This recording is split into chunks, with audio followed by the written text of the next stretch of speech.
Ladies and gentlemen, boys and girls, welcome back to Basketball Conference, the ACC Football Podcast. My name is Joey Weaver. He is producer Scott. Yo, Scott, what's going on? How are you? I'm doing well. Mike is on the way, everyone. Don't worry. He will be here any minute. We wanted to start so you didn't have to sit around and wait for us, all three of you that are watching. I was going to say, when I asked you how you're doing, I was kind of expecting an answer of like increasingly irritated, but no, it's fine. Yeah, Mike finishing up some Saturday night duties related to SI. He should be here momentarily, but figured we go ahead and get this started. We've waited long enough. We've kept the people waiting. So shout out to the people watching on YouTube right now live. It is right at midnight on the East Coast. We have just finished up a wonderful day of college football. We have 9 ACC games to recap. It's been a lot of fun. Scott, did you get a chance to get some eyes on these games today? I watched a little bit. The most game I watched was actually UNC Pitt tonight. I watched a little bit of my Hokies tragically lose. I caught a little bit of Florida State Clemson today. Was doing husband things today, not watching football. But yeah, got to see a decent amount of the games. I think you guys will have a good discussion. There were some decent ones out there. There were some blowouts. So Yeah, I tried to watch what I could, and this is, unfortunately a day that just had, yeah, like you said, it's not at this point. It's not really like husband stuff. It's more dad stuff. But yeah, we had a lot going on around the house today, and did not get to sit on my couch and just like watch football as much as I typically like to. But was definitely monitoring scores and trying to keep an eye on what was going on throughout. So I feel like we got a pretty decent pulse here for what happened in the weekend that was. And I'll call it the weekend because not only was it Saturday, but even last night, Friday, the NC State Virginia game, I didn't get a ton of eyes on, but again, was monitoring and able to kind of keep up with. So looking forward to recapping these as we go. Scott, where yes, do you sir. think we should start? What should we talk about first? Should we first of all just remind the people to subscribe on YouTube and hit the bell icon? 100%, 100%. If you're watching right now and you're not subscribed, hit the subscribe button, Mm-hmm. please. We see our analytics on YouTube. We've got on average about 400 people that are returning to view our videos. We only have 210-ish subscribers, so please hit Mm-hmm. the subscribe button, hit the like button if you're also already subscribed. Boost those numbers up. You know who you are, and we do appreciate the support for the people that are doing it and that are subscribed and do hit the like button and do hit the bell. We really appreciate that. That helps us a lot as it relates to getting new viewers and adding to our community here on YouTube especially. So again, youtube.com/at the ACC Football Podcast. Go on there, hit the subscribe button, and if you're not joining us right now, you're listening to this later. Feel free, come on, join us Saturday nights if you want to stay up late and talk about this. We got a lot of a good community going in the comments, folks wanting to talk about these games right as they've ended. And tomorrow's Sunday, like we're not going to work tomorrow. Like just stay up a little bit late and then sleep in and come hang out with us. Correct, correct. Where do we want to start? Do you just want to start Friday night with the Cavaliers? Sure, yeah, why not? Well, better than there's no place that's better to start. Friday night, NC State 24, Virginia 21. Brendan Armstrong's return to Charlottesville, and we said on the preview that the story out of this game I felt like was going to be Brendan Armstrong's return to Charlottesville, either being, he's going to either look like a Heisman candidate or it's not going to look very good at all. I would say it was maybe a little bit somewhere in the middle, but a little bit more on the side of not particularly great. Brendan Armstrong, 15 to 30, 180, 2 touchdowns, 1 interception. He did lead the team with 64 rushing yards, but again, this NC State offense continues to kind of struggle, fits and starts. I mean, it is not a consistent finished product right now. This game was NC State had the lead. I think they led basically the whole game. They never trailed, I guess, put it that way. Virginia goes down, scores a touchdown with about 30 seconds left to tie the game at 21. Looks like we're going to go to overtime. NC State goes 5 plays, works it down the field. They set themselves up for a 47-yard field goal. The kick is up. It is blocked.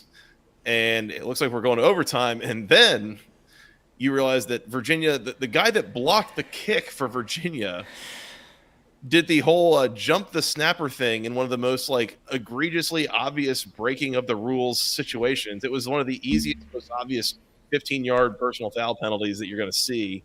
So NC State gets another shot right down the middle, and good night, Jim Kite. NC State wins 24-21. So good win for the Wolfpack, but at this point, I mean, they're 3-1, and 4 weeks into the year, that offense still working on gelling. I definitely have my questions about NC State. It's a team that I think I picked top 4 in the ACC in the preseason. Like, I'm not sure how I'm feeling about that at this point. Yeah, Mike, thanks for joining us. This is your show, so I'm glad to be filling in for you. Hey, Mike. Little bit of a busy night with Sports Illustrated, as you guys can imagine. And then we're in the middle of a tropical storm, and my dog decided it was time to go just stand in the middle of the yard. So you're looking a little soggy. Is everything okay? Everything's fine. I'm putting my socks back on currently, so that's what I'm doing. Alex Sikar, hot take. NC State is the worst 3-win team in the country. Interesting. NC State sucks. Oh, all right. Also a hot take. Go, Mike, go. No, they're not any good. I've seen enough. I've seen enough. I don't think this Brand Armstrong, Robert and I thing. I think we overrated that a little bit. I think I'm kind of coming around on that as well. Yeah. And I think the thing that was pointed out, it might have been even like Stanford Steve or someone who pointed out, like, when this thing really worked really, really well in Charlottesville there a couple of years ago, look back at the list of receivers that he was throwing to and compare it to what, he's throwing to now. This has not been a step up in terms of receiving core and options to throw to for Brennan Armstrong. No, and it's a lateral move with the offensive line. I almost think that's first of all, your point's well taken on the receiving core. I totally agree with that. But I think the offensive line being as poor as it is just even further of an indictment, right? Like, I think that's also playing a pretty substantial role. Virginia's offensive line got him killed last year. And it's kind of turning out to be something a little bit similar at NC State. And I just don't think this is going quite as well as Wolfpack fans were hoping. Mm-hmm. I don't know. I mean, the one thing I will say here is, like, I'm not sure that NC State was the better team in this game, right? Like, Calandria had NC State in hell for a lot of this game. And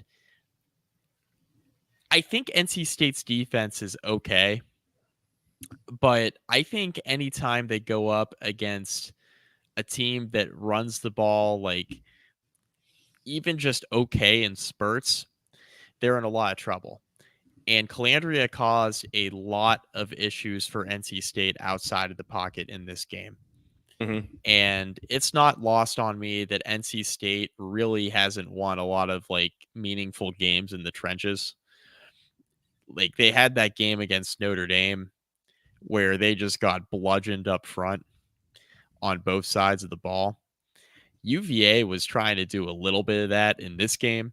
It wasn't always successful, but I wasn't always coming away from, like, a drive in this game thinking that NC State had everything figured out up front on either side of the ball. So that's kind of my takeaway with NC State here. I think Brian Armstrong is fine, but I just don't think this offense is going to again, a lot of football left. We still got one more week left in September. There's still time to figure this out. But, we're coming up. We're a third of the way through the season here. And NC State's offense is not very good. It's just not very good. And they're going to have to play some more teams on the schedule where they're going to have to score some points to win these football games. I'm just not sure how many points they're going to be scoring this season. They have played 3 FBS opponents so far: UConn, Notre Dame, and Virginia, and they have scored exactly 24 points in each game. Yeah. Which, if my math is correct, I believe that is an average of roughly 24 points per game. That is. That's good math, and that's also not very good, by the way. It's not good enough. No. Certainly not what you're expecting. Again, as we said, kind of the combination of Robert and I and the transfer in of Brennan Armstrong, the thought was like, oh, this thing's going to take off like a rocket. And it has decidedly not. It has been, again, just kind of inconsistent. And there's been moments, but it's, it's not a well-oiled machine at all, to say the least. No, definitely not. So I come away from this game feeling okay about Virginia, which is kind of funny because I think Virginia fans are Virginia's very out. awesome. Yeah, Virginia fans I think are very out on Virginia, which in some ways I understand because the Tony Elliott thing has been a disaster so far. I get it, but also I think the last couple weeks, I think they've found a little bit of something at quarterback with Calandria. Hasn't always been pretty, but there's a lot of potential there. And I think that leaves you feeling pretty good about things if you're a Virginia fan, knowing that this was a season where Virginia was never even slated to be any good. I think everybody pretty much expected them to be maybe 3-4 wins tops. This was never going to be a bowl year for Virginia. So I think just finding a quarterback is a step in the right direction. Yeah, agreed. I think the stat that I heard, I want to say it was Bud Elliott on Cover 3 who brought up, I believe Calandria was something like 80th nationally in like passing attempts and like 4th nationally in passing attempts of more than 20 yards. Like, yeah, we've said it before. This guy is like the best and worst parts of a freshman all at the same time. My guy does not care. He is not afraid of anything. Every throw is open. He has as much time as he needs to throw it.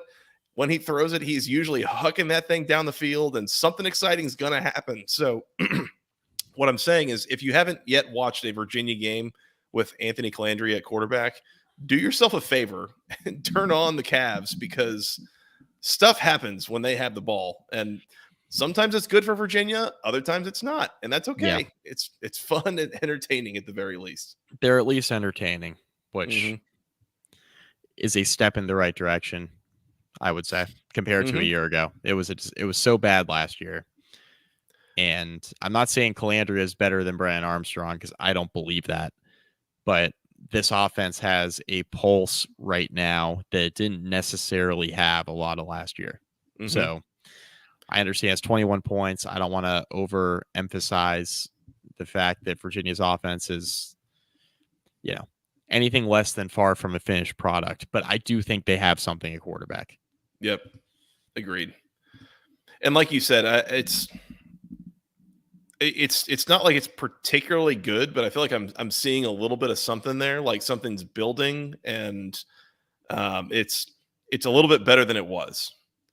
So I'll give that credit to Virginia there for sure. It's improved.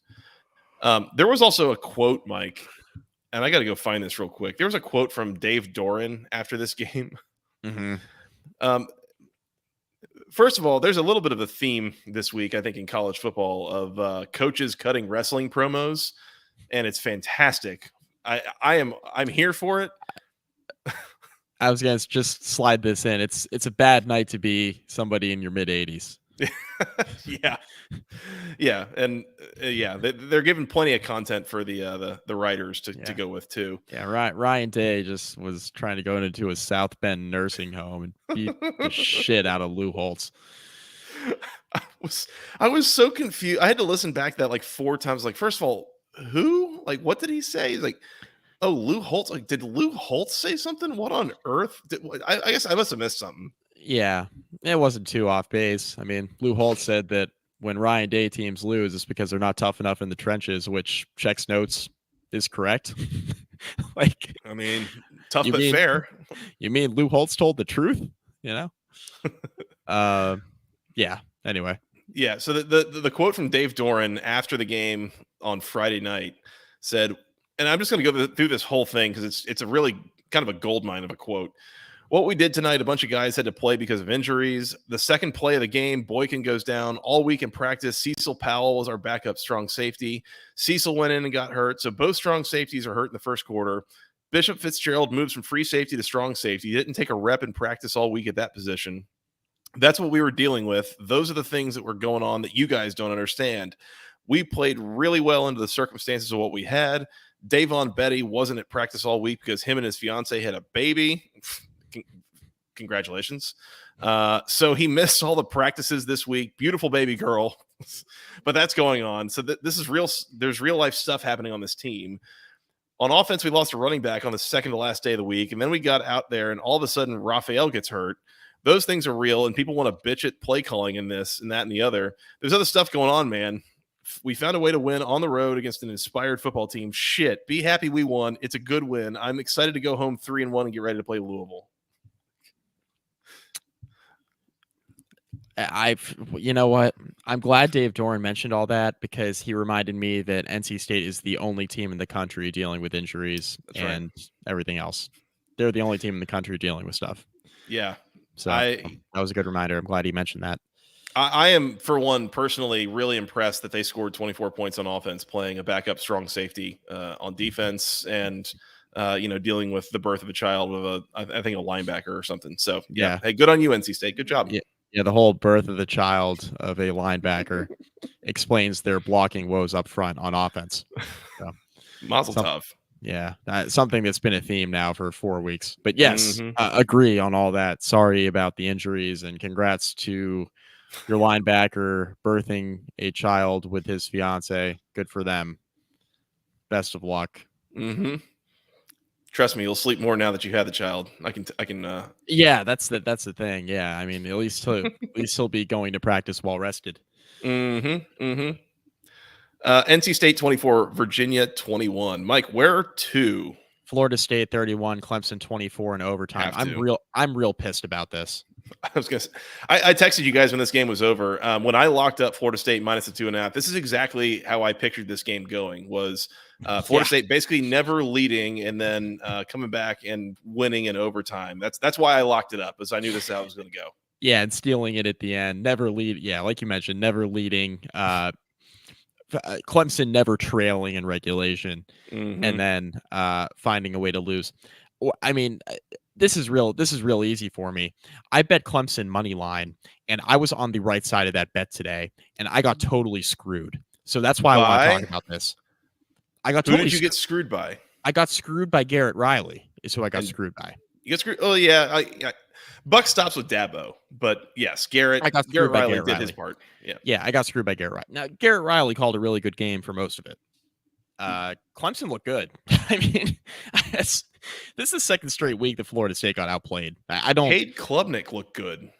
Cade Klubnik looked real good, and I'm just taking a step back. I know Florida State had, an absence on the offensive line. They're missing a couple guys on defense. Florida State is not the fourth best team in the country. I'm staking my flag there. Not now. Do I think they could make a college football playoff? Sure. Do I think they'll be a threat to win a national championship? Absolutely not. That's now the counterpoint is the counterpoint to that at this point, right? 4 weeks into the season is okay. If not Florida State, then who is the team that's like standing out as the best team in the country? Which totally fair, right? I get it.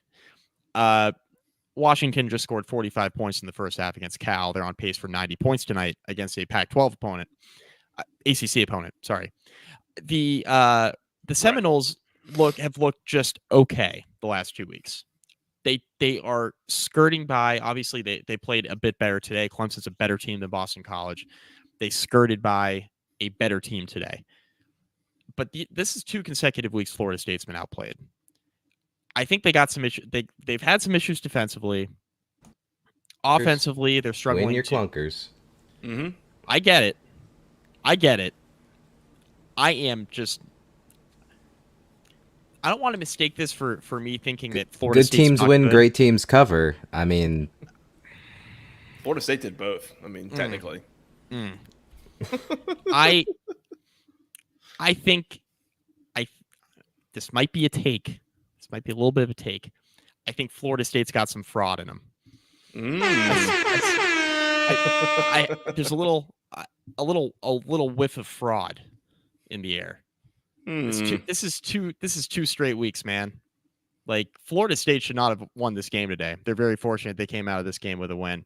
They're pretty fortunate they came out of last week's game with a win against Boston College. They kind of, again, we talked about this earlier in the week. BC had some, fumble luck and a lot of bounces go their way, but Florida State also did their part to give that game away last week. They're kind of fortunate that Boston College wasn't just like even a little bit better.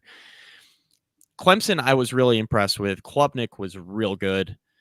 I thought the mix of run and pass in this game was real good. Clemson kept Florida State off balance for most of this game offensively.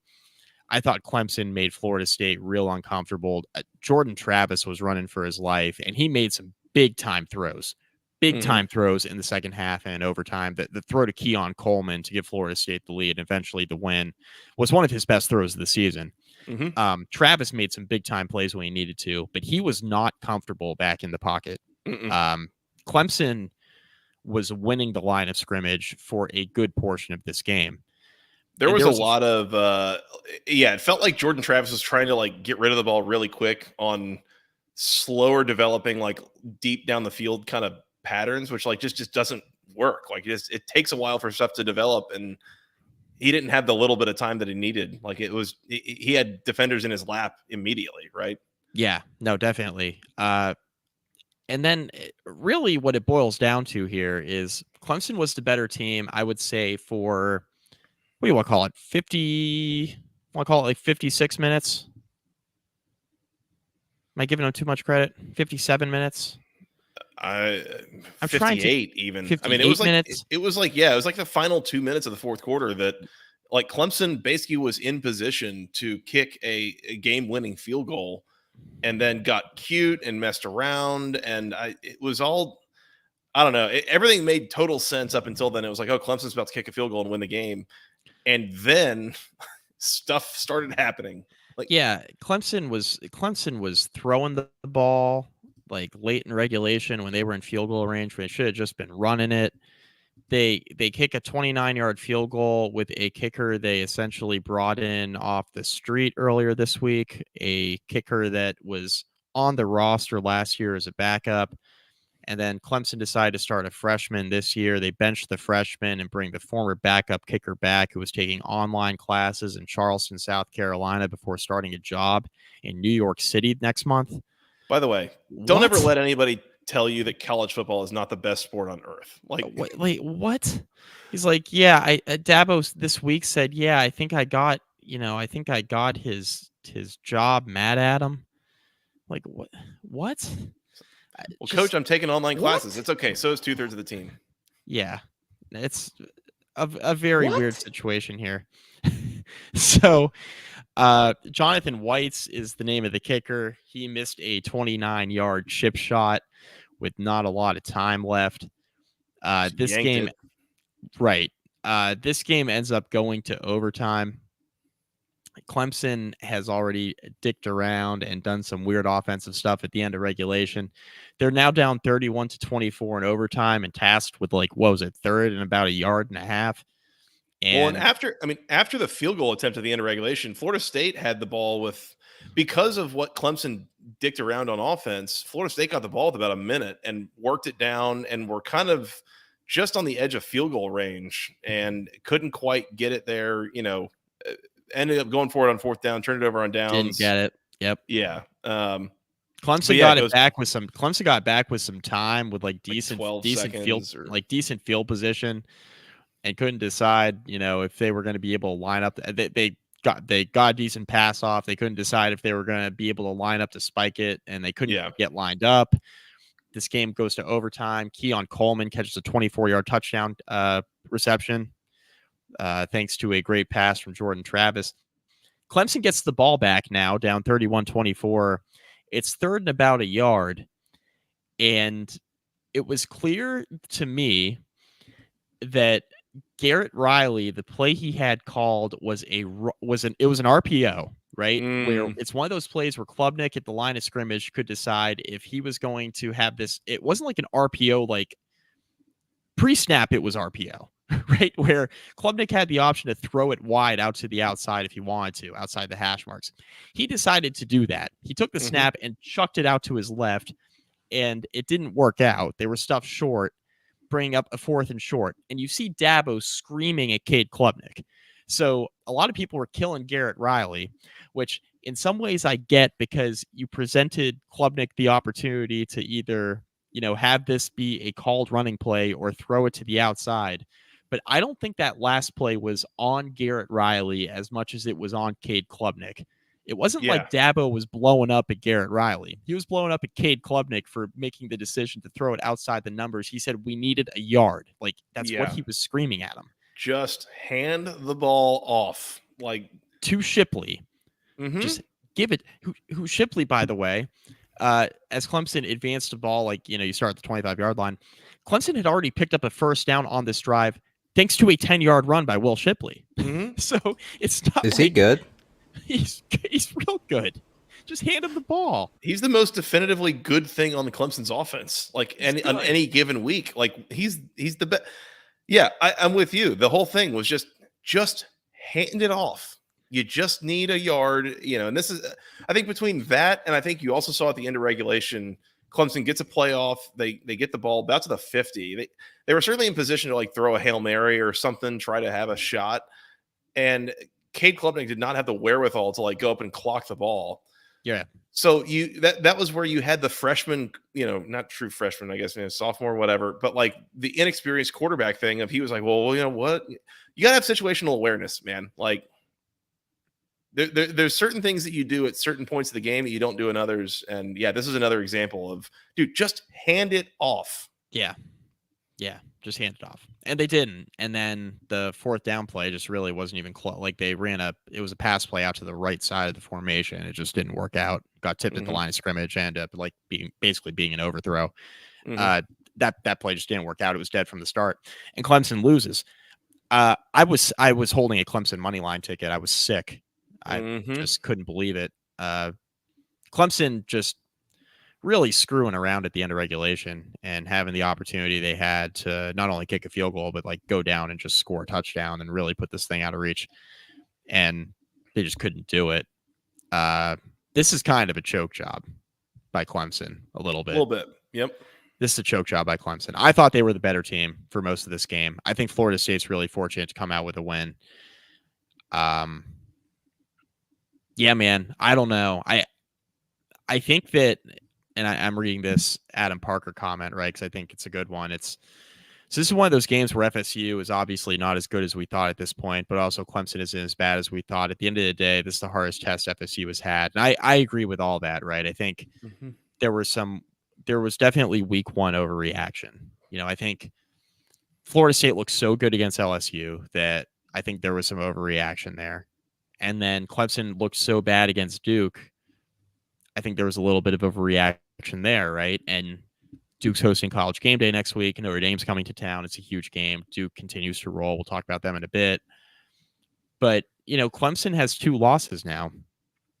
And I still feel like they can get to Charlotte. Yeah. I haven't seen enough. I mean, I guess Duke is the only other team really that I've seen in the rest of the ACC that I think really just has a legitimate opportunity to get to Charlotte. There are other teams from a record standpoint who could get there right now, but on paper, I don't see any other team in the ACC right now pushing for that number 2 spot. I mean, maybe North Carolina, but North Carolina looked a little shaky early tonight. I think they definitely have a couple losses in them.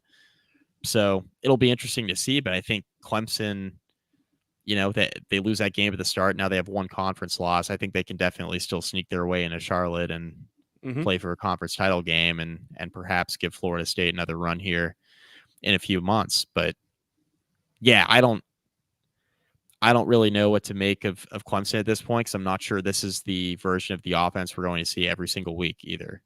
Yeah. So I was going to say, it seems like, I will say that it seems like Clemson's offense is gelling a little bit better than it was week 1. New coordinator, young quarterback, like things take time. I get that.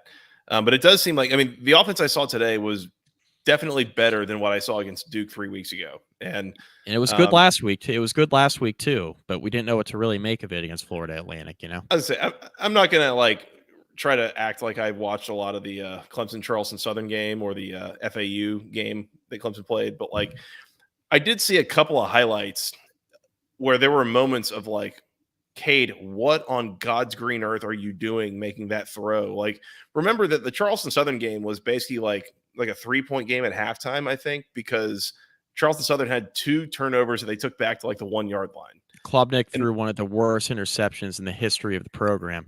Yeah. And is that I play for Clemson. We're playing against an FCS team. Who cares? Just try it and whatever happens. Like, I don't know, maybe, but like after what, turning the ball over how many times against Duke and then seeing that a week later, I was like, does this guy know what he's doing? Like, yeah, there were definitely questions there. But again, I think, we saw him in a couple of games last year.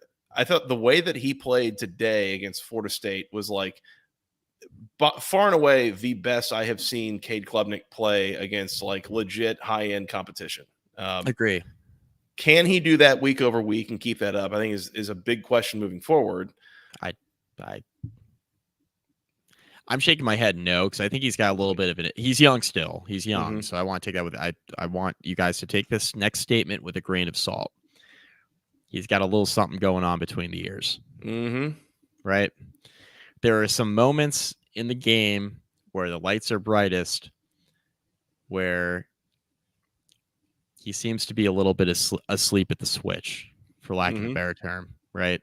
We saw that a couple times today. The panicked throw out to the right on 3rd and short, the clock management at the end of the game. He had a play on the final drive in regulation setting up the game-winning field goal on an RPO where he probably should have – I can't remember if he should have handed it off or should have kept it, but he made a bad read on RPO late in regulation. Some stuff that just can't happen when you're playing a team of this caliber in a tight game late. And we saw kind of the clutch gene with, some of the prior, a couple of the prior quarterbacks that Clemson has had, which, we're not asking Klubnik to be Deshaun Watson. We're not asking Klubnik to be Trevor Lawrence, but we are asking him to be a 5-star prospect. You don't want him to be Deshaun Watson. Not anymore. On the field only. Okay. Definitely keep him out of Houston if you do. Yeah, that's true. Because you're there, Joey. That's right. And there's a couple of local establishments that got Deshaun into trouble, so try to avoid that. That's true. They got your appointments. Your appointments got rebooked and stuff. You had to move some stuff around. Can Cade Klubnik just be better than Kelly Bryant? Ooh, wow, that's a take. I think that's all we're asking here. That's a take. And I you know what? And on a down by down basis, are we sure he's been better than Kelly Bryant over his first handful of starts so far? No, God! No, God, please, no! No! No! No! I'm not saying, I'm just saying. Clemson has games left at Syracuse, at Miami, home against NC State. Next week at Syracuse. Yeah, by the way, Syracuse next week. Yeah. In the it's the Carrier Dome. It's the Carrier Dome. JMA Wireless Dome. Yeah, so they're doing that next week, and then they got at Miami, home against Notre Dame, home against North Carolina. What is their record in those 4 games? 3-1. 4-0. I'd say probably 3-1. They're gonna lose Notre Dame. Dude. Based on what I saw tonight, I think Notre Dame is one of the 4 or 5 best teams in the country. Notre Dame looks good. Notre Dame looked good. Notre Dame looked real good. They had Ohio State might have a big quarterback problem. Who knows? Yeah, except for the final drive. Yes, yes. No, he threw a pick 6 and the dude dropped it. He did. Yes, he did drop it. That was some Butterfinger energy. Yeah. I mean, Clemson's gonna lose. Clemson's gonna lose to Notre Dame. I think. I get it's in Death Valley, but that's not. Do they lose at Syracuse, at Miami, or home against North Carolina? I kind of think they're going to drop one of those games. Are we thinking this is going to be 8-4 Clemson? I'm definitely thinking 9-3. I mean, at the very least, but I kind of lean like they're going to drop one of these games at some point, and I'm not so sure that Clemson's making it to Charlotte at this point.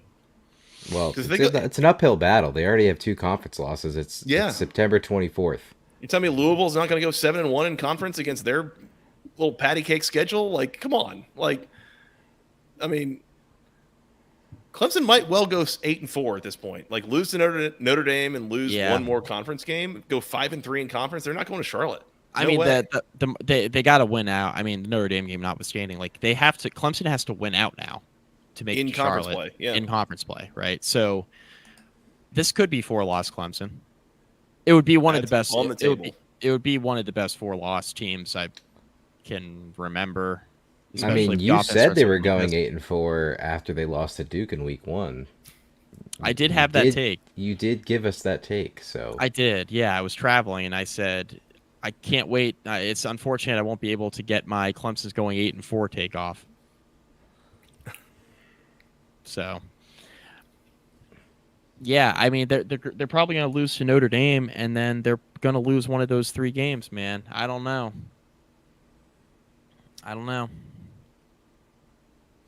We'll find out. Anything else? That Duke loss was that Duke loss ends up being an absolute killer. Because, I mean, this Florida State game was always 50-50. Mm-hmm. So that Duke game ends up being a killer. And then you kind of look at the state of the rest of the conference, and there are some teams on their schedule that I think could cause some issues. Like, Clemson just got into a smash-mouth game with Florida State, a game that I've made clear tonight that I think Clemson should have won. I thought Clemson was the better team for most of it. But is Clemson going to want to play that same game against Syracuse next week?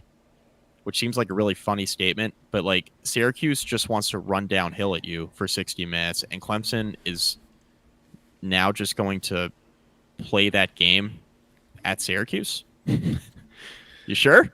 I don't know how the ESPN matchup predictor works here, but it gives each team a % chance to win.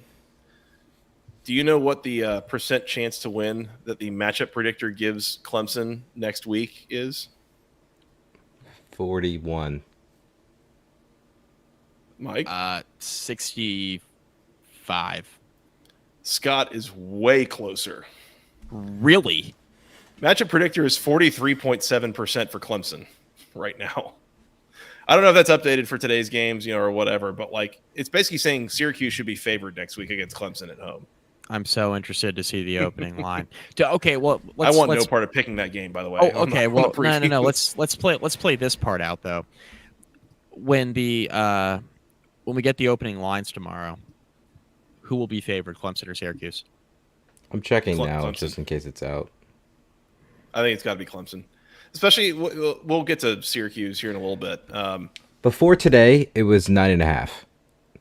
Remember, 9.5. I sent that to you guys. That's right, you did. Yeah, Yeah, you sent that text. Yeah, This is not a 10-point swing. What we saw from Clemson today, or especially from Syracuse today, like Syracuse won, didn't look outstanding. Like they turned it on in the second half. They were trailing at halftime to Army.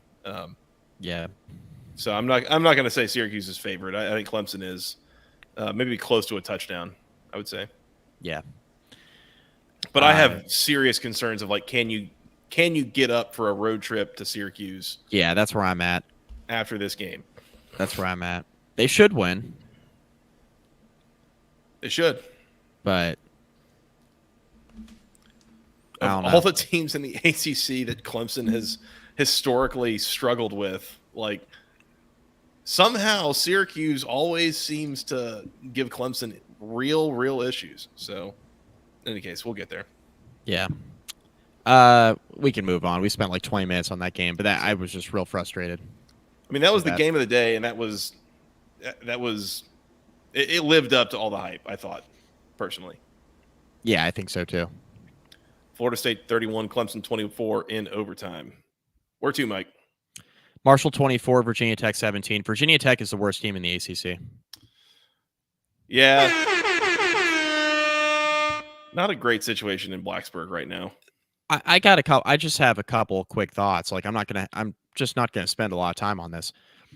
Until Brent Pry gets like a real staff around him, like assistants that like the offensive coordinator, defensive coordinator, until he gets like guys in there who have actually coached in those roles at the Power 5 level before being in Blacksburg, I am out on him as the coach.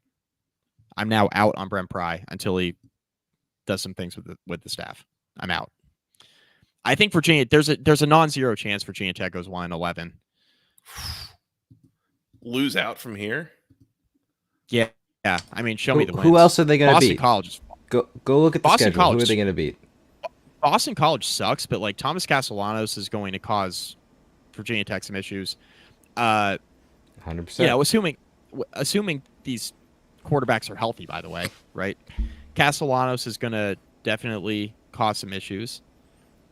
And then you look at what UVA is doing too, and I don't know, man. Like, we're going to be playing a game in Charlottesville in November, and I don't think Virginia Tech's going to have the best quarterback on the field at that point in time. So I think Virginia Tech's going 1-11. I don't want to say 1-11. Maybe they go 2-10, but like there's a non-zero chance they go 1-11, and it's a lot higher now than it was like beginning of September, obviously. I mean, some of this has to be injury driven, right? Like this is such a different tune than we were singing a month ago. Like, I think I said Virginia Tech goes 4-8, and I got a couple sideways looks on this podcast of like, really? Like with this schedule, like they'll do better than that. But I mean, again, multiple top receivers have been injured. There's offensive line injuries. It was not this bad of a situation to start the year, unless I'm missing something. The offensive line's terrible. You're right, Joey. But let's just look at it this way. Duke and Mike Elko was hired at the same time as Brent Pry. Mm-hmm. Duke. Who was horrific at the end of the Cutcliffe era. Yeah. And look what he did in a year and a half. This is why it's a problem. Valid point. You can turn things. It doesn't have to be a multi-year rebuild anymore. No. Like, it doesn't have to be. Well, let me couch this, right. It doesn't have to be a multi-year rebuild to be a bowl team anymore. Is it a multi-year rebuild to like take a team that was once a national title contender and turn them into that once again? Yes, that probably takes multiple years. You can't just do that with a transfer portal. This team isn't sniffing national title contender. No. I'm talking like no. Ever. I'm talking, no. Michael Vick ain't walking through that door. My point is, in Virginia Tech situation, where all you got to do is turn this team into a 6, 7, 8 win team in your first year. That's not even enough. It's not like, even enough. So let me ask you this, and I responded to this. There was from the Rumble seat, our Slack room, somebody said, the Virginia Tech guys on Joey's podcast keep saying like, Pry's not going to get fired this year. He's not on the hot seat, like that kind of thing. He won't this year. They don't have the money to do it. They don't have the money. And I agree with this. I don't think he's on the hot seat. It's not a situation like that. But my defense of Brent Pry has been that he has been very open that the strategy here is redevelop these high school recruiting pipelines that Justin Fuente like absolutely salted the earth on, right? Like just destroyed to the max. Like I think if Brent Pry was really interested in trying to make a bowl game, trying to compete to be in the upper half of the ACC immediately, they would be taking more transfers. They would be doing some things differently with roster management than they've been doing. I don't think he feels a sense of urgency to win right now. I think they are more trying to win long term. That's my assessment of this strategy, and what they're trying to accomplish is let's build this thing slowly in a way that then will later turn into something that is more consistently profitable and successful. Am I right to think that way? Are people seeing it that way? Or is it just like, are you kidding me? It's like year 2 and we're just like a total train wreck. You can only sell hope for so long. Yeah. I mean, and that's the other thing I mentioned is that, right, like at some point there's a self-fulfilling prophecy of like, well, you can't get guys because you can't win games.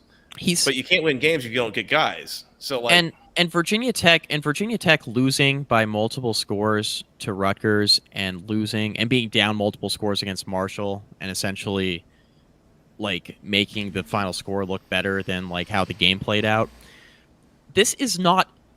Virginia Tech is not so devoid of talent that they should be going and losing to Rutgers by multiple scores, being down multiple scores in the fourth quarter against Marshall. The talent is not that bad on the roster. This is a coaching thing, right? Like, we can have an argument if Tech got into ACC play and lost to, like, Pittsburgh and lost to NC State and lost Find to out this week. Syracuse. And, find out this week, right. Lost to Duke. Like, Duke's on the schedule this year, but you get my point. Like, teams that have shown, and Duke's an interesting example because they started their, their coaching regime started at the same time, right? Like, teams that are more well-rounded, if you want to have a conversation about, Tech losing to teams that have better built-out depth in conference play, yeah, let's have a talent discussion. But Rutgers and Marshall are not very good. And you just lost back-to-back games in pretty uninspiring fashion. And I think that's more on coaching than talent. And you can only sell hope for so long. Virginia Tech's won one Power 5 game in 2 years. It was last year in September against Boston College. They have not really come close to winning one since then, right? They beat Old Dominion in the opener. I guess you could say they semi came close against Purdue, but Purdue pulled away in the second half too. Last year they choked away a couple games. NC State comes to mind last year. Choked away NC State. But so far, Brent Pryce got 4 wins in a year and a half. His wins are Wofford, Old Dominion, Woo. Liberty, Woo. and Boston College. Woo. Those are the 4 wins. And Virginia Tech isn't so lacking in talent, especially this year, that they should be losing games like this and really just not even having a chance to win. Tech started out fast today. They got out to a hot start. They scored on the first drive of the game. They got a turnover. 6 plays, 75 yards, 3-minute drive, touchdown. Got an interception early in the game. They turned Marshall over. Script worked well. Yeah, and I thought Kyron Drones played okay. Offensive line was really bad again. But, I mean, this is going to get real ugly. Like, Tech's got Pitt in primetime on ACC Network at Lane Stadium next Saturday. That's going to be a loss. They got Florida State and Tallahassee the week after. That's going to be a loss. You got Wake on the schedule. They got Syracuse on the schedule. They got NC State still. They got BC and Virginia. Look, if the bye week comes in 2 weeks, and if there aren't major changes during that bye week, somebody needs to be fired. Somebody. I'm not saying Brent Pry needs to be fired, but an offensive coordinator, defensive coordinator, somebody's got to go. Yeah. Yeah. This is they should not be losing this many games. Adam Parker is 100% in the chat. He just said you could turn with the portal, you could turn any team from 3 wins to a bowl team with the right coach. I agree with you. Which is all that we're saying. Let's look at Duke. Again, I said that off the top. Duke came in with Mike Elko with arguably less talent to begin with. I think he inherited a 2-10 team or something like that. Correct. So he inherited a 2-10 team who had already beaten Virginia Tech. That's besides the point. And turned them around into a 9-win team last year, and they're rolling this year, and they might be a wagon. We don't know. Game Day's going there for the first time. They could beat Notre Dame next week. We don't know. Might be a wagon. All I have to say is I'm really glad I have a family and a wife, and I don't have to suffer through this every Saturday, and it's the only thing I have to do. I have other things to do. And 6 years ago, as a 23-year-old dude, 22-year-old dude, I probably would have said that, and they still sucked then. But, God, they disgust me. Let's move on. Rasheen Ali, what was it? 27 carries for 174 yards and 2 scores for Marshall. One of them was a 60. So I just want to point this out real quick. One of them was a 61-yard touchdown run, and I understand you can't just erase one run, but just from a take a step back and think about how bad Virginia Tech's rushing defense has been, I thought Virginia Tech's rushing defense today actually kind of took a step forward. I'm trying to look for like a small silver lining. They made life difficult for him for most of the game. So I was pretty, I mean, that one touchdown run ended up being a killer, but I was happy with how the defense looked at times, which is, I guess, is a step in the right direction. But the other 26 carries going for 113 yards is really not that bad, all things considered. Yeah, short of 4.3 a carry. Yeah. So we good here? They're just a whole bag of ass. To make yourself feel better about the Virginia Tech Hokies, you could go shop at Home Field. Home Field Apparel. They've got 150 plus schools on their website, including the Hokies. Use code GOACC at checkout for 15% off your first order.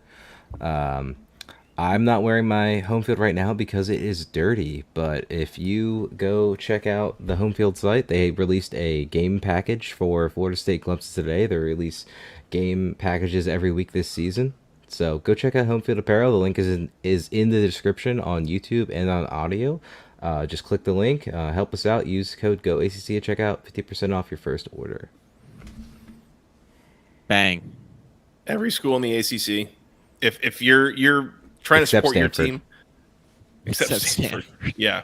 Noted ACC program, Stanford, who will also have full voting rights, I guess, since that's a point of discussion at this point. Yeah, everyone in the ACC, go, other than Stanford, go find stuff on homefieldapparel.com. Lots of super cool vintage designs and really, really soft T-shirts. Highly recommended. Go find them there. Yes. Please do. Where are we going, Mike? Oh. Your Jackets made me some money. They did. Is this repeatable? They looked like an entirely different football team tonight. I tweeted this out. I think it was like early in the fourth quarter. Georgia Tech 30, Wake Forest 16. This was like such a bizarro world game in so many different ways. I tweeted out this Georgia Tech team was like the opposite of the team that they have been through 3 weeks coming into this week. We said they're going to move the ball on offense. They're going to do well at that. Looking at their defense has sucked. They haven't created like any turnovers basically other than the South Carolina State game. They haven't been able to rush the quarterback like at all. Like this has been like it's been the same team basically against Louisville and Ole Miss. Yeah.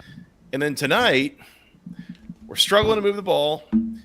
We sacked Mitch Griffiths 8 times. We created a bunch of 5 turnovers in the game.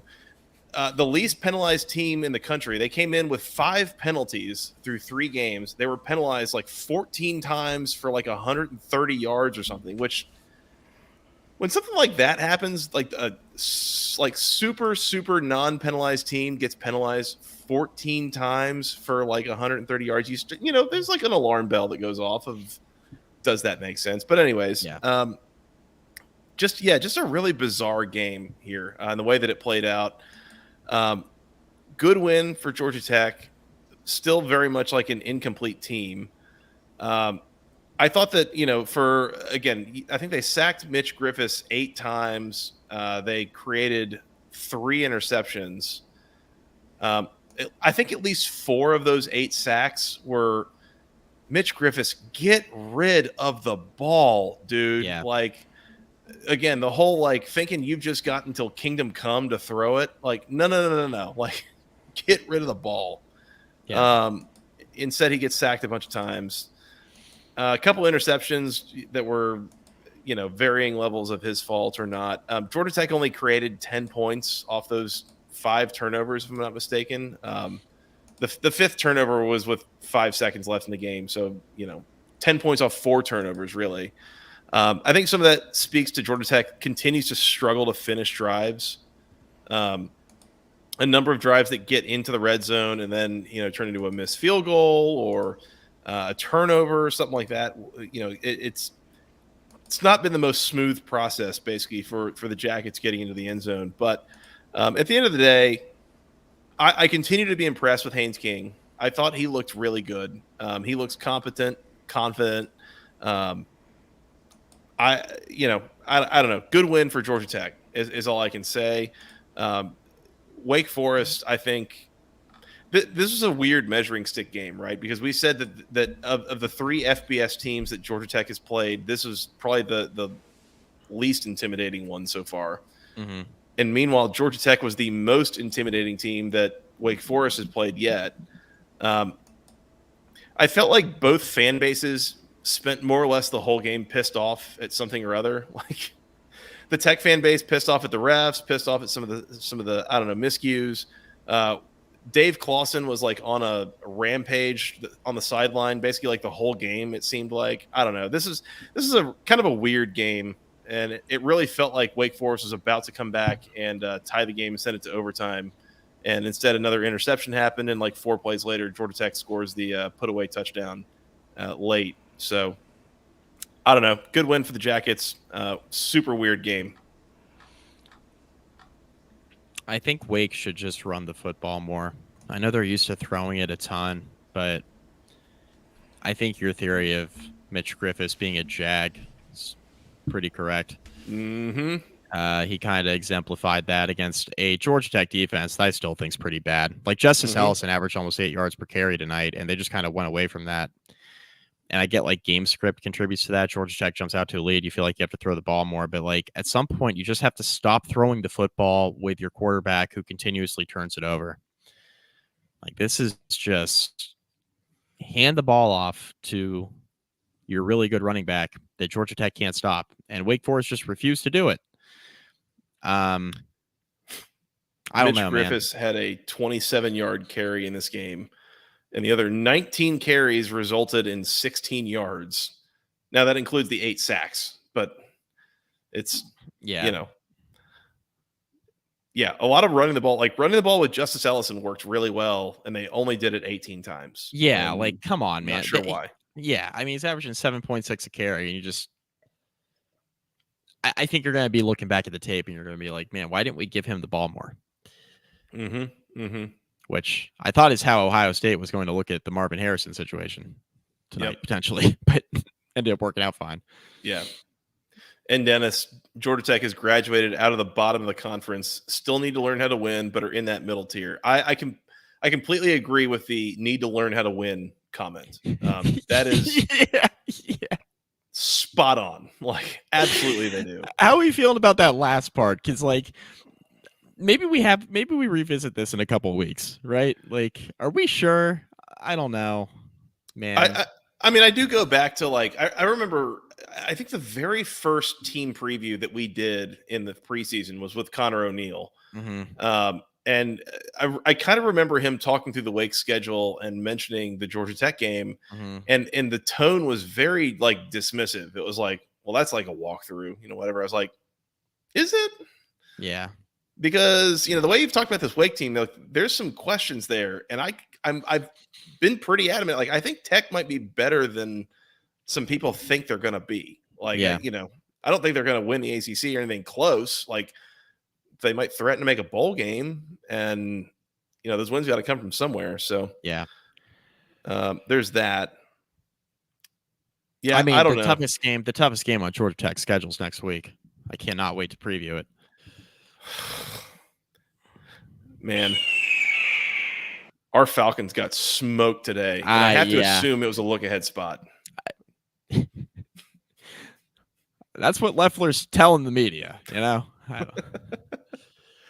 One thing I do want to call out, by the way, that has been a definitive pattern now that we have seen in 3 games against FBS competition. I'll throw the South Carolina State game out. In 3 games, Georgia Tech has looked definitively better in the first half of games than in the second half. They come out of halftime, and I don't know if they're not making adjustments or if they're making bad adjustments, or if they don't know what the other team's going to do and they can't kind of predict the adjustments or what it is. But, there have been 3 games now that they have looked worse coming out of halftime than they looked going into it. And that's a data point from a coaching standpoint that we need to keep an eye on and might be useful for some live in-game betting if you're, if that's the way your brain works. Yeah, I'll just with the exception of this coming weekend against Bowling Green, I think I might just start betting against Georgia Tech in the third quarter. Sounds like. I would recommend doing that Yeah. because so far, yeah, they have. I would have to go look at the actual scoring numbers, but Right, yeah, of it's course. not been great. Yeah. I don't know. Weird game. I bet Georgia Tech money line. I mentioned on the preview that we both picked Wake on the preview, but we did throw out there that we did mention that Georgia Tech money line could be worth a look. I went ahead and just fired on that and won some money. So, yep. Shout out to the Jackets, baby. This game also, by the way, I had this in a teaser with the total going over, and I think when we picked this game, I think it was at like 60, and I think the number I got that I teased was like 58.5, and it still didn't go over that number. Yeah. Man, these teams have got to work on the red zone offense situation because they both had a miserable time trying to punch it in when they got down near the goal line. I mean, Wake Forest only scoring 16 points against a bad Georgia Tech defense is not something I had on my bingo card this evening. I was very pleasantly surprised by how Georgia Tech's defense played in this football game. Yeah, I agree. 3 points in the first half for Wake. Not great. No. But Wake made a lot of honestly pretty bad mistakes here. I mean, there was a pass, and by the way, this is scored an interception, I think, for Mitch Griffiths, but like pass was on target, on time, was caught by the receiver, but I guess never quite secured, and he pulled it in with his, into his gut, and then like sort of juggled it after that and like tossed it up in the air like a pizza. And I think it was Jalen King that came down with it for Georgia Tech. It was like, how did that, like, what? That felt like a Go ACC moment of the week candidate of like, just, this is a 15-yard pass for a first down that all of a sudden turns into an interception. Like, how? But anyways, just, again, strange game. Yeah, very weird. Good win for the Jackets. I'll take it. By the way, as you mentioned, Bowling Green next week. That, God love our Falcons. That had damn well better be a win for Georgia Tech at home. Bowling Green has not looked good at all year. They're bad. They got a game in a few weeks against Boston College. They got a game at Virginia. Like, Georgia Tech looking to be 3-2 after next week, needing 3 more wins to get to a bowl game. It's on the table. We'll see if they can continue to improve and get a couple of those wins. Yeah, there are at least a couple winnable ones. They're going to have to steal one somewhere, I think. They're going to have, you talk about Georgia Tech graduating from the bottom tier to the middle tier. You only do that if you beat Boston College and UVA. If you do that, Virginia Tech's not on the schedule. Boston College and UVA. You do that, you're out of the bottom tier, because then you're going to have a real opportunity to go to a bowl game. So you have to win both. If Georgia Tech loses one of those 2 games, they are not going to a bowl game. Look at the schedule. They would have to steal one against Miami. They'd really have to win 2 at that point, right? They'd have to beat Miami and North Carolina. I mean, Georgia hasn't really been all that impressive, but they're not beating Georgia, right? I don't think. Not until I see it. Not until I see it. So, they're definitely not beating Clemson as a well-oiled machine there. And Clemson, right. Clemson, of course, too. So, I mean, they would almost have to steal 2 at that point. It's on the table. You got to beat Bowling Green, and you got to sweep BC and UVA and give yourself a shot. Yeah. If not, you got to pull a couple upsets. There's that game the weekend before Thanksgiving against Syracuse that, again, not trying to get in the way of that freight train, but they also only scored 3 points in the first half this week. So why don't we go there next? Gonna do that? Yeah, let's do it. Georgia Tech 30, Wake Forest 16. Before we do that, Mike, by the way, this recap was brought to you by Section103.com, the internet's premier place for all things wonderful Georgia Tech apparel. They have t-shirts, sweatshirts, hoodies, something for men, women, children, something for the whole family. They've got some jerseys supporting the players, with NIL such. They've got Zach Pyron, Dante Smith, and Haynes King, of course, our Lord and Savior Haynes King leading the Jackets to victory tonight. So if you want to support them, support the podcast, support the site, go to section103.com, use promo code GOACC for 10% off your first order. I love mine. I've got my Georgia, like Atlanta football logo. It's a performance shirt. It's really comfortable, keeping me cool. That was a really hot day here in Houston. And so I was wearing this to help keep me cool and support my team on game day. So in any case, if you're looking to support Georgia Tech, if you have Georgia Tech fans in your life that need a t-shirt, a sweatshirt, a hoodie, a 3/4 baseball shirt, all sorts of good things, send them to section103.com and use promo code GOACC for 10% off of your first order. Big shout out to Steven and the gang for their support. We have really enjoyed working with them and excited to continue working with them through the rest of this season. Mike, you called out Syracuse. Let's do it.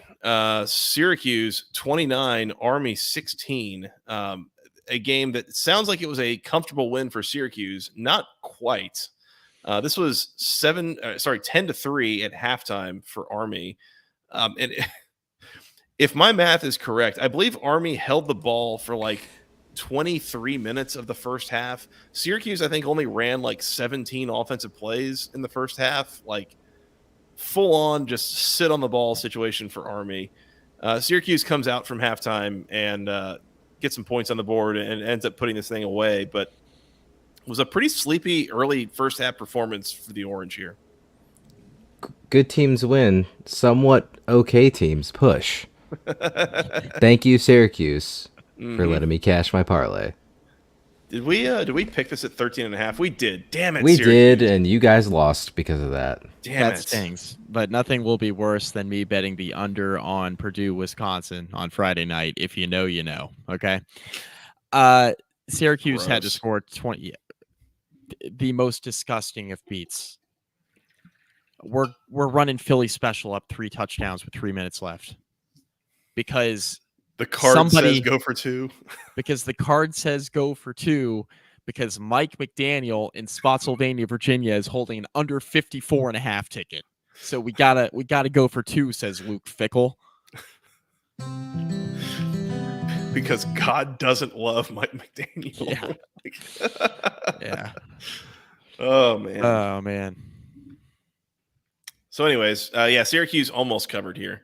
They actually had this covered until Army scored a touchdown with, I think, like less than a minute left. They got a stop on Syracuse. Syracuse punts with like a minute and a half left, something like that. Army has the ball on their own 20-yard line, and noted explosive offense Army. One play, 80 yards to the house. And sure.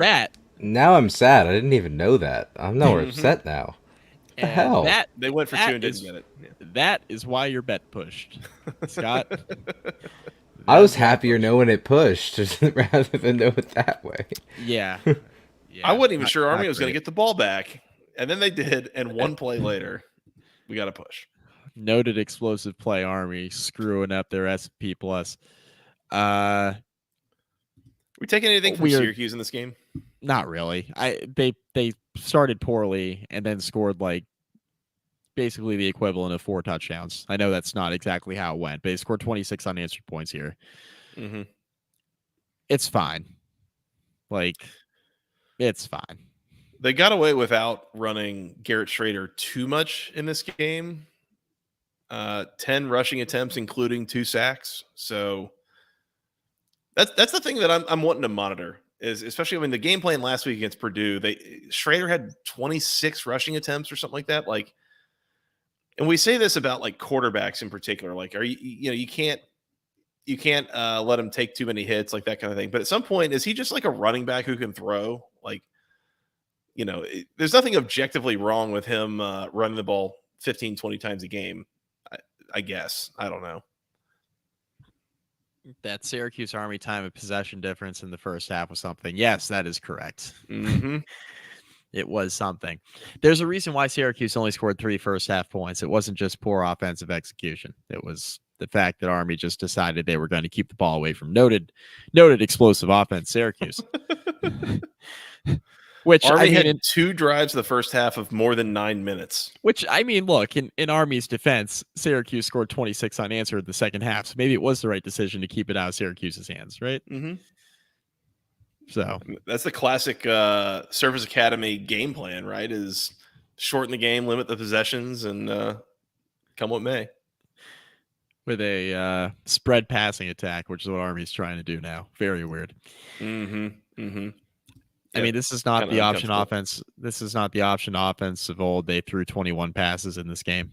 Army did. So So the I don't know. last time that Army was running like a fairly conventional college football offense, they were horrifically bad. Like, Yeah. this is the better part of 20 years ago now, I think. This is like, I think Paul Johnson was still at Navy before Army switched over to running the option. And before they did running like a pro style offense, they were horrible. Yeah. Like 1-11, 0-12 every year level horrible. So, Yeah. in any case, We'll see how that works out. yeah, this is fine. Syracuse, yeah. Let's just ignore this for Syracuse, and we'll see what happens next week. So Syracuse won their first 6 games last year, remember? Yeah, Or they won 6-0. their first. They started. I think the joke was they started 5-0, and we were making jokes that they might not make a bowl game. I think that was like the joke. And then they won the 6th game. We're like, okay, now they might not win a game the rest of the way. And then they went 1-5 down the stretch. And then they went like 1-5 down the stretch and did slightly better than we said. This Syracuse team's 4-0 now. Mm-hmm. I'm feeling better about this Syracuse team, I think, than last year. And the only thing that changed is that their running back room got worse, really. Mm-hmm. And changed coordinators. We had 2 coordinators that got changed. Yeah. Yeah. Yeah. I mean, they're staying healthy so far, right? And they this is the funny thing is that they're about to go into this like death trap section of their schedule of Clemson at North Carolina at Florida State. Yeah. That's what we talked to Emily Liker about in the preseason, was like, there's really this 1-3 game stretch in kind of the very end of September into early October that you might go 0-3, but you just need to stay healthy. And after that, at Virginia Tech, Boston College, Pittsburgh, at Georgia Tech, Wake Forest, like Syracuse could easily be like an 8-win team at the very least with the way things are looking right now and what they've got left. You just got to stay healthy. Don't lose the war these next 3 weeks against the 3 best teams on your schedule that you're going to play all in a row. Yeah, for what it's worth, during the preview, you guys predicted Syracuse to go 6-6, both of you, and Emily predicted them to go 7-6. So I guess win their bowl game. So that makes sense from what you're saying. Yeah. But do you think they're going to go 2-6 rest of the way? No. If I had to update that, I'd probably either go 7-5, 8-4. Yeah, me too. Okay. Me too. At least. I'm not sure Syracuse. I'm not really all that positive Syracuse is that good. I just think that Garrett Schrader's pretty good and pretty good for like what they do with him. So it's totally fair to like Much be wait and nervous see. about getting over the skis here with Syracuse 4-0 looking great with wins against Colgate, Western Michigan, at Purdue, and Army. Like, who's the best team they've beaten so far? I guess Purdue. Yeah. probably Purdue. I mean, those are probably the at least 3 of the 4 worst teams on their schedule other than Virginia Tech. And Yeah. so, yeah, I don't know. It could go a couple ways from here, but I mean, for now they look good, and yeah, I mean, I think at this point, if I had known in the preseason they're going 4-0 in the out of conference, I would have probably upgraded them to 7-5. I would say that for sure, and we'll see how they can stay healthy, and the depth isn't tested, but we'll see. That makes sense. Yeah. Good here, Mike. I'm good. Syracuse 29, Army 16. Let's talk about. Well, yes. What? No, I was gonna say we're running out of games that were close here. I was gonna say this is kind of the last one. I mean, this was a 17-point spread, but it was closer than it needed to be in the first half. North Carolina 41, Pitt 24. Mm-hmm.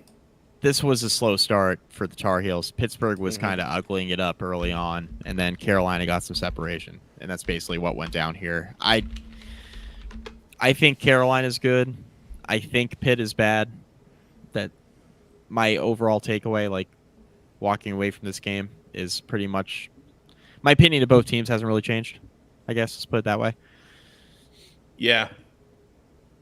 Wacky game too. I mean, I think there were multiple special teams touchdowns here. Left-handed touchdown pass. Yeah, Drake May threw a touchdown pass with his left hand, which at some point you're just showing off, Drake. Come on, like be cool. Yeah, Pitt got out to a lead here, and it was this is one of those things where you like scoreboard watching and you kind of turn your head sideways. You're like, what are we doing here? But North Carolina goes on a run there before halftime.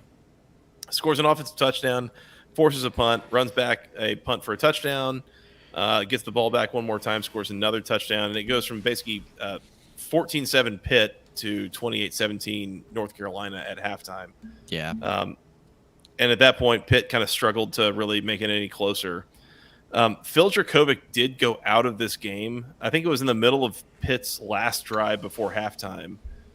There was a play where a North Carolina defender came in. I think it was still behind the line of scrimmage, but in any case, made a hit on Dracovic. It was reviewed for targeting, and it was upheld. So and he went out of the game, and I don't think we saw him again after that. This was just a Christian Vilu. I was gonna say Veyu. It's something that it's a definitely like French ass sounding name. But anyways, he comes in, he plays the rest of the game, number 11 for Pittsburgh. And if you thought Phil Dracovic was not very good at throwing the football, buddy, Phil Dracovic might be the best thing that Pitt has going throwing the football, and that is not a good sign because Christian Vieux might have been plucked out of the first row of the stands from what it looked like. It was not a good situation. Is there a chance that Christian Vieux might be British? Anything's possible.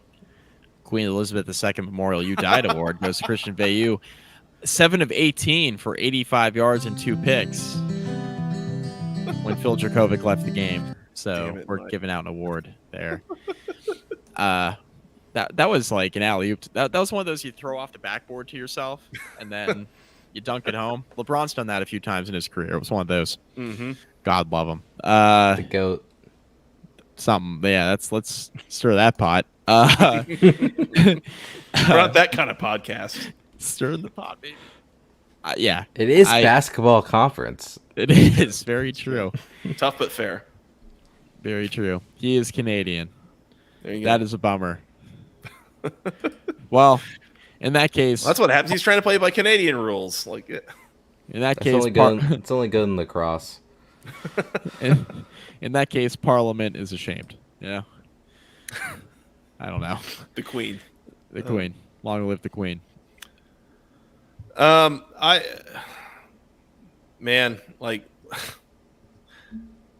what are we doing here? Bad. Yeah, I mean, they're pretty bad. Pitt might miss a bowl game. What's funny is like looking at Dracovic's line passing. It actually doesn't look that bad. Like 11 for 15 for 109 yards. It's not very efficient, but like completing more than 2/3 of your passes, like that's really not bad. That's much better than what we've seen from him the last couple weeks. Mm-hmm. And yet, there was like a little cynical part of me that wondered after this targeting penalty, did he go out because there were definite like concerns about a concussion, or was it a little bit of like a here's our out situation of I think it was just a way to, it's like, okay, our quarterback's a little hurt. Hey, fan base, I know you're clamoring for somebody other than Dracovic. This is what you're going to get if Phil Dracovic's not on the field. Yeah. So Pitt's down bad at quarterback. I think Pitt's going 4-8 after September. That's my thought. Or after like the first 4 games of September, I guess. I think they're going 4-8. I sure as hell am not going to raise my hand and tell you you're wrong on that.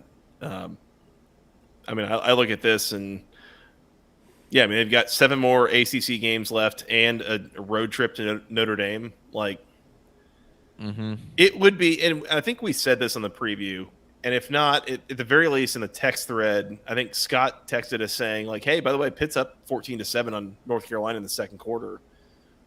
And it was basically just like, we knew it. Like, We knew it. Of course, Pitt is going to pick like the most random time to go supernova and beat somebody they're not supposed to. The spread was suspicious, like the whole thing. It was just, and this did end up being kind of a wacky game in a couple different ways, but I don't know how much actual magic might be there for Pitt. Right. So I'm kind of with you of they're 1-3 through 4 games. I don't know that they're winning 5 games the rest of the year and making a bowl game. Like, I think Pitt, 5-7, 4-8 is probably where they're going to end up here. 5-7 would be incredible. Looking at the schedule, they got Syracuse, they got Notre Dame. There are some annoying teams they got to play still, and I only see a couple of teams they will probably be favored against on there. I mean, they still got Louisville. I don't know, man. They'll be favored against Virginia Tech. They'll be favored against Boston College probably, but that's about it. Like, are they going to be favored against anybody else the rest of the season? I'm not sure that the answer is yes. So something has to change on that offense. Otherwise, no. I mean, you can't project them to score a whole lot more than 17-ish points on offense every week. Now, when you get a kickoff return for a touchdown this week, I mean, obviously that helps, but offense didn't do that. No. So they're Pitt's down bad. Pitt's going to miss a bowl game, I think. I kind of feel that way too. Anything I else think here? we have 3 more. No, I think we have 3 more, and they're all various levels of blowout. But the one I want to talk about is Louisville 56, Boston College 28. You want to talk about Louisville going Speaking over of the what are we total doing by here? themselves? Speaking of what are we doing here? Boston College. It's time to have a dialogue. What are we doing here? This was not ideal from Boston College. When's Certainly he getting not fired? No. When's he getting fired? End of the year. It kind of feels like it's heading that way, right? Like, yeah. Louisville hit, I know you just said this, they hit the total themselves. The total was 54. Louisville scored 42 points by halftime. Right. And the worst part of this, they could have just took a nap on the field and they still would have won the game. Boston College gets the ball down 35-7 with about 3 minutes left till halftime. And they go 8 plays, 75 yards, and they score a touchdown with about 33 seconds left until halftime. So it's 35-14. All right, good. We're going to the locker room. We got some momentum. We've scored touchdowns on our last 2 offensive possessions. We just got to figure out a way to stop Louisville. Oh, look, Louisville scored again before halftime. Louisville gets the ball back with 33 seconds left. It's a touchback. First play from the 25. Jawar Jordan, 42 yards on the ground, all the way into field goal territory. Timeout, Louisville. Next play, Louisville penalty, holding. Next play, Jack Plummer, 42 yards to the house to Jamari Thrash. Louisville ran 2 plays that counted and scored and ran up 75 yards of offense. Like, seriously? We can't do any better than this, Boston College. Like, I mean, 30 seconds. I for one am not going to be duped into thinking Jack Plummer's good. But it took me longer some people, than 30 seconds to describe that. But some people would look at this game and say, wow, Jack Plummer, he's a pretty good quarterback because he went 18 of 21 for 388 and 5 touchdowns. I will not be duped into thinking Jack Plummer's a good quarterback. He was good today, though, because Boston College is awful. And Plummer had a really good day. I'm not trying to take anything away. It's more of just, it's time to dunk on Boston College. And that's exactly what I'm going to do. Louisville first half drive chart. Are you ready? Okay, this is disgusting. Yes, please. I believe it goes touchdown, touchdown, touchdown, touchdown, touchdown, touchdown. Yep. Are there any more touchdowns? In the second half, there were. Yes. Yeah, there were multiple. But yeah, that was a 6 for 6. Louisville possessions ending in touchdowns. So noted defensive-oriented head coach Jeff Hafley. How did the defense go in that first half? Because doesn't look like the results were really what you were looking for here. Do they win next week against UVA? Who? Boston College. Is it Louisville? Yeah, for sure. Boston College. I mean, yeah, maybe. I don't know. Like, it's kind of a team of like deficient teams. Deficient teams with like Somebody flawed but like kind of exciting quarterbacks. Their next 4 games: UVA, Army, Georgia Tech, UConn. Oh, and then okay, we'll say next 5 games: Syracuse. So I think I think UVA could beat them. I think Army could beat them. Georgia Tech will definitely beat them. UConn, they suck. And Syracuse could definitely beat them. So you're thinking When's he fired? So you're thinking Boston College is going to be like, what is that, like 2-7? Yep, going into November, 2-7. Yeah, that's not good. The real opportunity is the bye week, which would be in a couple weeks. They play Virginia at home and then at Army, and then you got a bye week before you go to Georgia Tech. So if you're gonna do it mid-season, the bye week is what makes sense.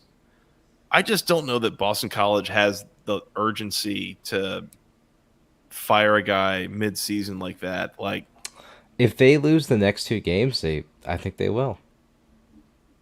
It's a valid take. Nothing would surprise me nowadays because you got to get into the transfer portal. You got to try to get ahead in terms of your recruiting classes and stuff like that. But like Boston College is probably just going to hire the Holy Cross coach, right? Is that kind of? I mean, the Holy Cross coach almost beat them. Right. What's his name? Hafley's a Bob bad. What it boils down to is Hafley is obviously not a good fit because he's going to get fired.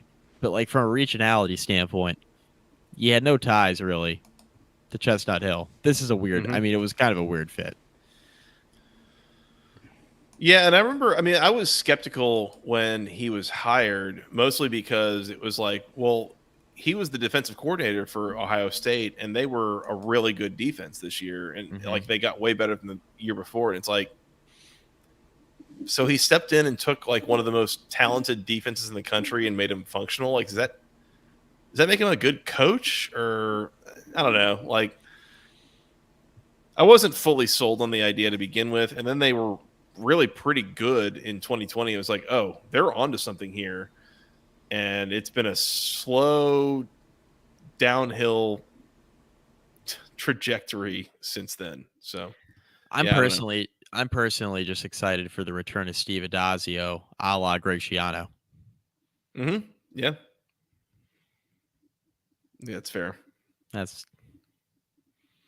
would be something. I think Louisville's going 9-3, by the way. Yeah, probably.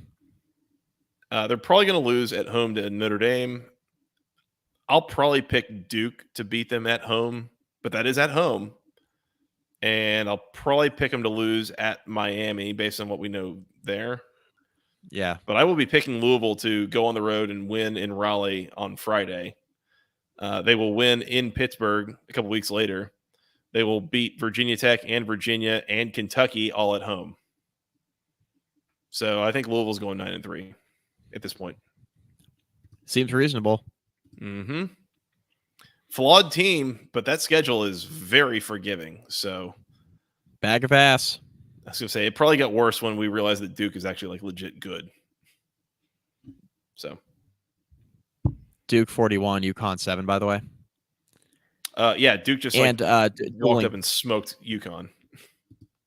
Yeah, dueling scores. Miami 41, Temple 7. I didn't watch a lick of either one of these. Nope.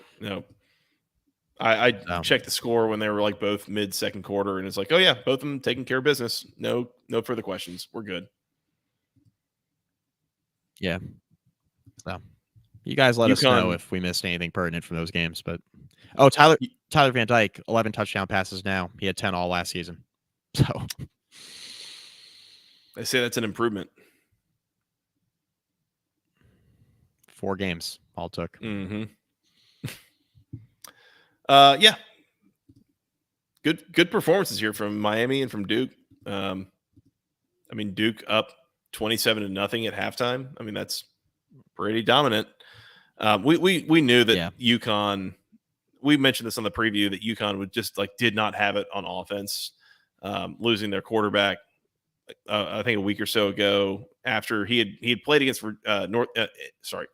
he had played against NC State earlier in the year, and he went out, and this UConn offense is not the same at all. Not that it was particularly good before, but whatever was good about it, it's not now. So, yeah. So, Duke 41, UConn 7, Miami 41-7 over Temple. So, no further questions there. All good. Good job, guys. 2 easy wins. That's it. Yeah. That is it. Do we need to talk about Bowling Green getting absolutely rolled by Ohio today? I should have bet it. Ohio's a wagon. Yeah, I should have bet it. And we called this on the preview, by the way. I don't think Ohio's a wagon as much as Bowling Green is a derailed wagon or a de-wheeled wagon. I think it's both. I think it's Ohio is a wagon, and I think it's also Bowling Green. We were in full scale fade Bowling Green season here. I think. Yeah. I think our beloved Falcons, might be horrendous. Yeah, I think I have a feeling they're not going to be favored against Georgia Tech. Just a hunch. I would say stranger things have happened, but I'm not sure they have. So yeah, just a hunch. Yep. What else before we work on getting out of here? We got to give some awards. Yeah, I'm going to institute a new one. Uh-oh. Oh, no. We owe you an apology award. Okay. I'd like to issue mine to Justin Fuente. Okay, you have my attention. There's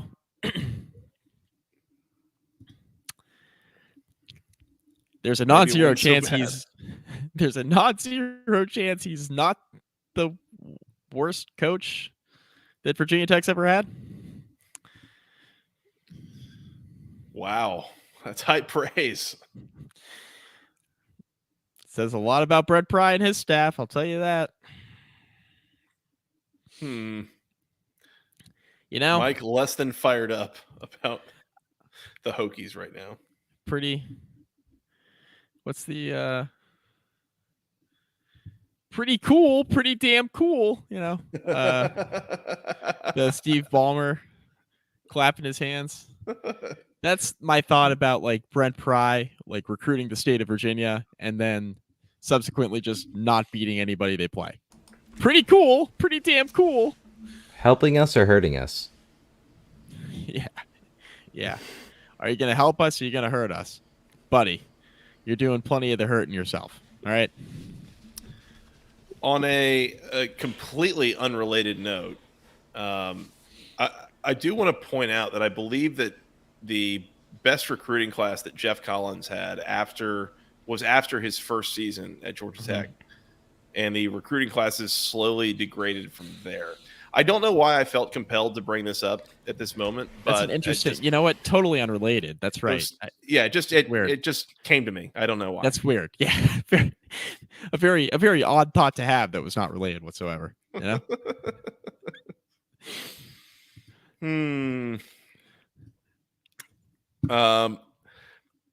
texted you guys. I felt like the Go ACC moment of the week, by the way, happened in the Pitt, North Carolina game.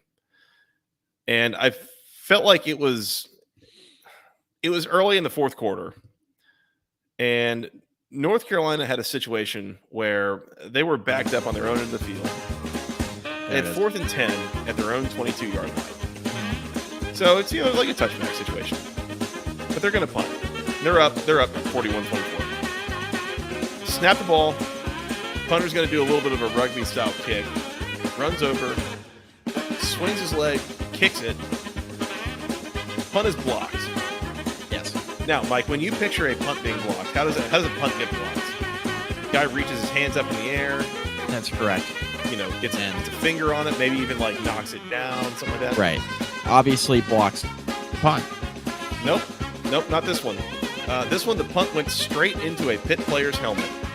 Just full on, off the noggin, blocked. So. Just like ankle biters used to make, Joey. That's right. So Pitt recovers. They're going to get the ball. They've got the ball. They're down 17 points early in the fourth quarter, and they have just blocked a punt by happenstance, and they now have the ball in the red zone, basically. First play, Christian Vieux, run for 3 yards, fumbles recovered by UNC. And it was just like a total drop the ball situation. Yeah. First play. Go ACC to that. So we're punting it into people's heads and then fumbling as a resulting, to give up the resulting field position. So good on both North Carolina and Pittsburgh. Yeah. Go ACC to that. And like you said, Christian Vieux had a drop the his Italian balls. fingers. What is the nationality of this man? Is he I don't English, know. Italian? Canadian. He had a drop his balls moment, as you mentioned. As one does. One does. Been there. Do we have a Contrary Brian to Van the- Gore? What's that? Contrary to babyface. Been there. A Brian Van Gorder Memorial U Tried Award. Yeah, it goes to UVA trying to block the game-winning field goal by NC State and getting called for a 15-yard penalty for leaping over the center. Personal foul, leaping. NC State got 15 yards off of that and subsequently kicked a game-winning field goal. So go ACC to that, or I guess go Brian Van Gorder to that. It was so close. You just barely, completely, blatantly illegal. Just so beautiful. So beautiful. Not to be undone, by the way, by UVA's late touchdown and then Anthony Calandria taking his helmet off and leading to a 15-yard penalty on the ensuing kickoff to put NC State in good field position in the first place to even drive down to win that game. Just a comedy of errors by UVA at the end of that football game. That doesn't include the 15-yard penalty after they scored the touchdown to make the 2-point conversion happen from the 17-yard line. That's correct. Forgot about that as well. Thank you, Scott. Forgot about that as well. Thank you very much for that. That was a valuable addition to the conversation. Multiple boneheaded moments down the stretch of that football game. Anthony Calandria looked like he was ready for someone to throw him a couple beers so he could crack him Stone Cold Steve Austin style. Just ultimate fired up, peak levels. Just ridiculous. That was awesome. Yeah. I love this conference. It's just so dumb. The Friday night games especially are always stupid. So just ridiculous. So dumb. I mean, it's the second week in a row we've had a really, really dumb Friday night game. So next week, get jacked up for Louisville at NC State, baby. Oh, hell yeah. Hell yeah. Yeah. We're going to find out a lot about NC State in particular, I think, in that matchup. Kobe Bryant, volume shooter of the week. Do we have one? Wake Forest running back Damon Claiborne, 13 carries for 42 yards is that'll work.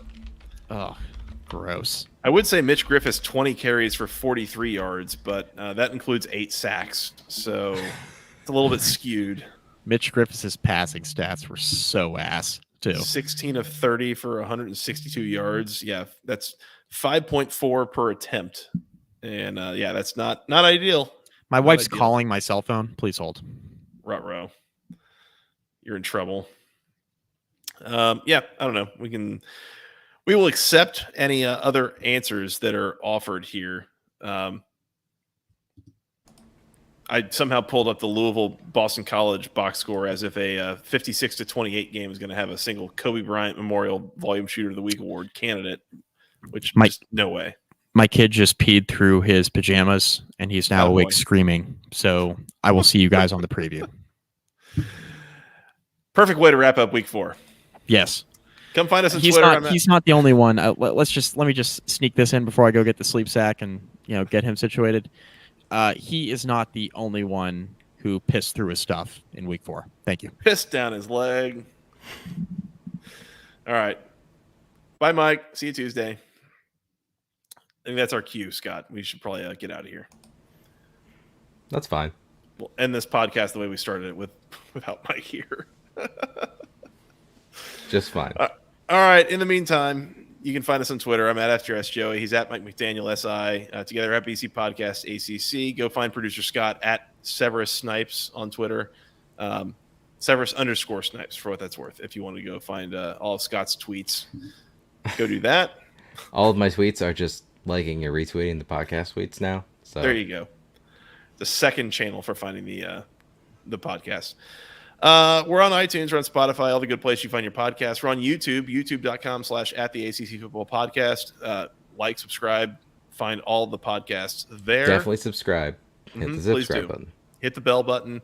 If you're listening to this later and you're wondering how we get all these comments in the stream, those are Saturday night live. So come find us there. I don't know that we'll be able to do this next week for what it's worth. I think I'll be out of town. But most Saturdays this fall, I think the goal is to do this Saturday night live situation, Saturday Night Fever. So come join us here. Scott, anything else I'm forgetting? Facebook.com/basketball conference. Rate, review. Find all of the podcasts that are live streamed there. Email at us. BC Podcast ACC on Instagram. Correct. Instagram, BC Podcast ACC. Subscribe on YouTube. Trying to get to 250. Also, if you're still listening, thank you. And we might have some new branding coming out. That should be fun. So, if anyone cares about podcast logos, look for ours to maybe be updated soon. Yep. There's no better time to update your podcast logo than like week 8 of the season. So keep an eye out for that. Week 4, 5. 5, 4. Podcast, or not podcast, conference plays starting. So it's aligning. That's true. Getting smaller slates every week as we start conference only play, six games next week, 5 conference games, and then Georgia Tech versus Bowling Green. So, God, I'm gonna have to come up with like multiple locks on a 6-game slate.